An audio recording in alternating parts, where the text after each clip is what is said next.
Hello everyone and welcome to our channel.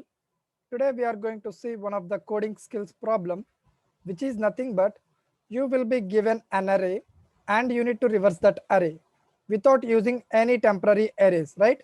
Here the constraint is without using any temporary arrays.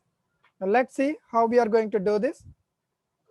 First observe the test cases and then we will solve this problem. Observe the test case here. You will be given an array like this. And what is the reverse of that array? Reverse means you need to traverse from right to left. See, 50, 40, 30, 20, and then 10. This is the reverse of the array. And it needs to be printed. Now let's see how we are going to do it without using any temporary array. Let's observe the logic, guys. First, you need to take an array, right? Input array is 10, 20, 30, 40, and 50. Without using temporary array means there's a logic available which is all about the swapping logic. Let's see how we are going to do this. Let me take I here, which is nothing but pointing at the starting of the array. And let me take j here, which is pointing at the end of the array. Now what I need to do means I need to swap the starting element with the last element of the array, which means what it becomes, it will be modified to 50 and then it would be modified to 10. Now what I need to do, I need to move a little bit front and I need to go for the next element, and here I need to little bit move forward. What I need to do means I need to swap the second element from the beginning with the second element from the ending. Then what would become, this 20 will be modified with the 40. Similarly, this 40 would be modified with 20. And now see, I will be incremented here and j will be reduced. So whenever you got this, you need to repeat this process swapping until I is less than j only. Okay, whenever you got I is greater than or equal to j, you need to stop the process, means keep it as it is. Now see the reversed array. This is the actual array. On swapping the elements from the first element with the last element, the second element from the beginning with the second element from the ending, like this, by swapping we can able to get a reversed array. Okay, now let's see how we are going to code for this problem.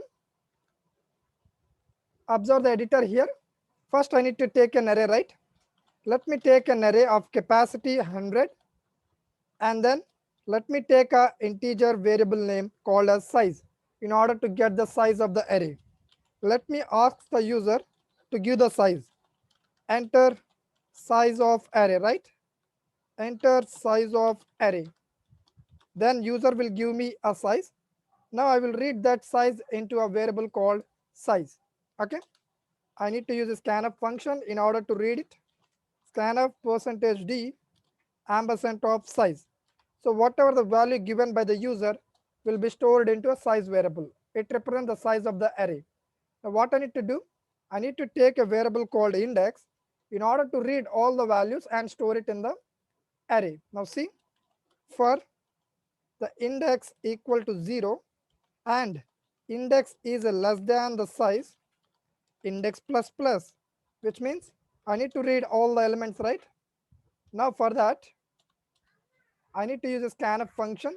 See, scanf %d ampersand of array of index, which means array of 0, array of 1, array of 2, like this. Till completion of the size, all the elements will be stored into the array, right? Now let me give a message here so that the user will clear about it. Enter array elements. Then array elements will be entered by the user and those elements would be stored into my array.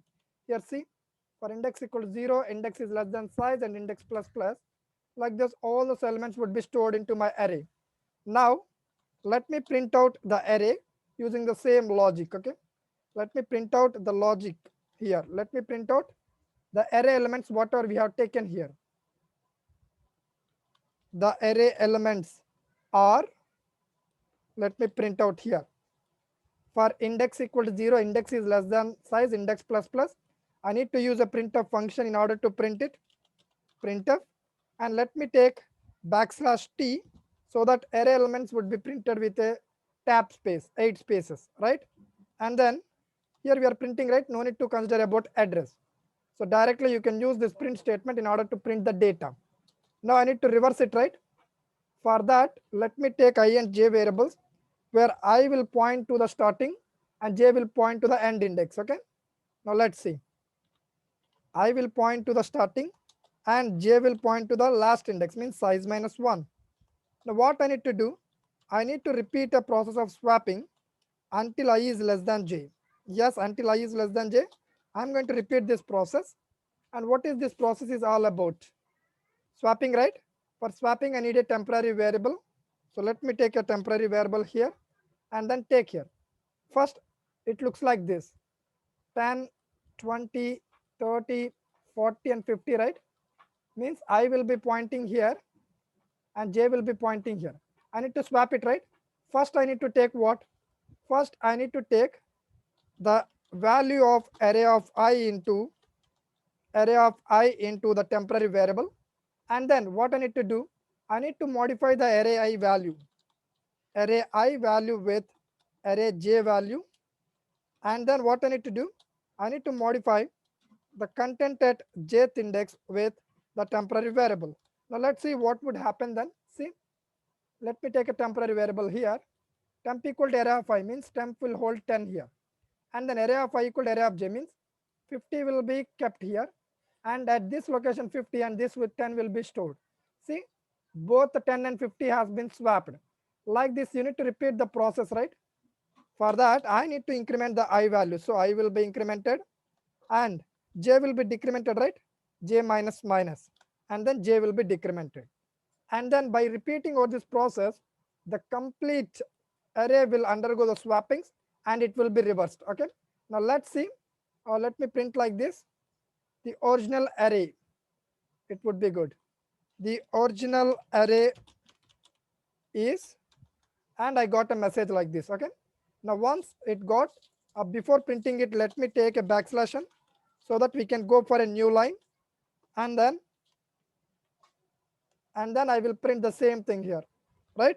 After the swappings has been done, I will check whether the modifications has been reflected to my array or not. Okay, let's see the reversed array, right?